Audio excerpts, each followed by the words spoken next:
Namaskar, welcome to Baat Pachisi.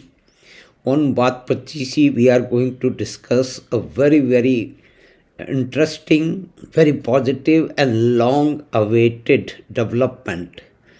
And that too from Poland, which has always taken, you know, the stand on its society's benefits, their specific requirements, and they have refused to follow the larger views and the activities in the Europe for allowing unbridled access to their resources and country by illegal migrants who are there coming with their own stories, but based on certain agendas which are all known, that the most the conflicts in Middle East are being waged with the point that these people can enter Europe from America on pretext of having a conflict and death to their life and living in whatever countries they are coming for. And so far, right after the Second World War, this charade has been going on, and all these Western countries, including most in the Europe and America, except for last few years in Poland, they have refused to follow such self-destructive activities which are very common in the Europe, which is on being verge. Third countries are being going to be swept over, the population explosion, unbridled population explosion from certain class of individuals from certain countries believing and supporting certain faith that they will change the demography of that country and take it over politically through democratic means. And who are the people who are supporting all this agenda all over the world, and especially and very successfully in Europe and America? And these are the communist and socialist and so-called. They have been doing it, but the positive development from Poland is they have outlawed the Communist Party, which promotes genocides, which promotes criminal, which supports all kind of bad experiences, treating innocent people as guinea pigs to justify an experiment for the success of their destructive ideology of communism and socialism, and whatever mix it is presented to the gullible people throughout the world, and especially in India. The situation is same, but will the Indian system will allow itself to be so powerful and decisive in spite of having riddled with all the ghosts of socialism and communism? In West Bengal, during their 35 years rule, it has come into their Vidhan Sabha, the legislative assembly discussions, that they have killed more than 55,000 of their political opponent by various means to eradicate them. And they have been going about it in a very methodical way till they were transformed the power. But communists going out of the power in West Bengal doesn't mean most of the thing, and they continued their activities in certain other areas with a changed name. So that's a different story. But can Indian do it? Can Indian system politician do it? Who still have to vouch from and the support the caustic communism and sadistic socialism, which has stifled entrepreneurs, the main power of the society for such a long time, unable to, justify and dawn or create an utopian illusion that everything will be equal. They have destroyed the growing or the first number of industrialized state in India, that was West Bengal, after they took over power. And the socialist in nearby Bihar and Uttar Pradesh unleashed a wave of criminal activities which is called Jungle Raj, where goons ruled and the goons, ruled the rulers.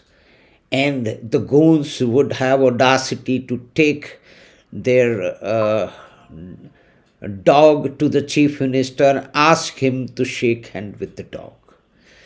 Those were the times when the huge criminals supported by political party belonged to a certain group would, remove the skin of the people, their opponent, their political opponent, through razor and leave them on the road and call the chief of police to pick up the reward, or it will rot and will be eaten up by ants and other animals. This is what has socialism bestowed on a very progressive, very, very important state of Bihar and most populated state of Uttar Pradesh in India. But can Indians do it? I doubt it. So many other people also doubt it, because still Indian politician belonging to all hues of the political spectrum, even the very, very rightist and nationalist, have to bestow, their reverence to this ghost of socialism on every occasion. They have created there, so many socialist and communist icons have been created, and they continue to make India a backward country, right from the political thinking. And then the journalists are there who are by die-hard communist or socialist. They have never, applied their mind to what socialism and the communism have achieved in whatever countries they have ruled, be it China or its Soviet Union or Poland or most of the Eastern European countries.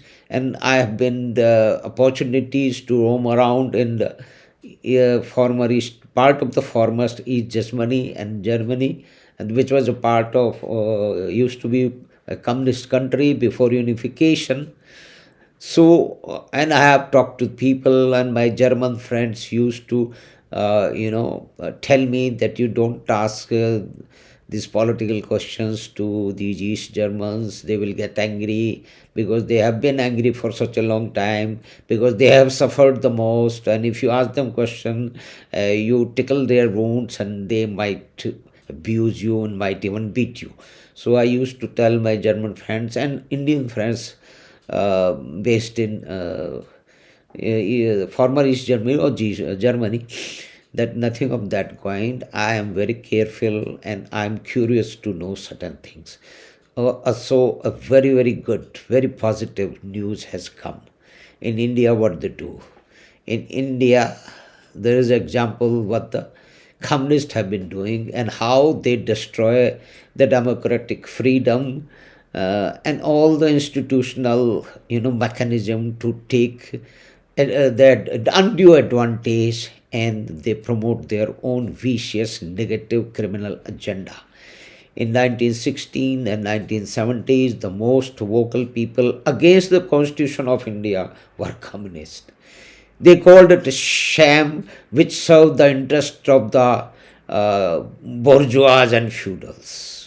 Naxal leader Achim Chatterjee refused to defend himself in court in 1972 and said that he would not defend himself in a court which follows Indian constitution. So these are the communists, the Naxal leaders. The Naxals are outcome of this vicious communist cycle, violent party. And irony is today, and their propaganda outlets have projecting themselves as the most ardent defenders of the Constitution. How did the sham Constitution become sacrosanct? The communists used to tell Indian Constitution a sham Constitution. Now it has become sacrosanct. And one more is interesting thing which I have been asking my communist friends, which are, teeming in all the Indian institution, education institution, theater, cinema, and so-called literary field, which have become a tool of the communist propaganda and agenda. The communist vouching faith in the Indian constitution democracy is the most sinful charade. If they had not stopped dreaming and promoting ideals of bloody revolution along with dictatorship of the proletariat, when they have not at all, rather openly indulged in the further absurd slandering by terming their support for Indian constitution and democracy as timely tactical maneuvering.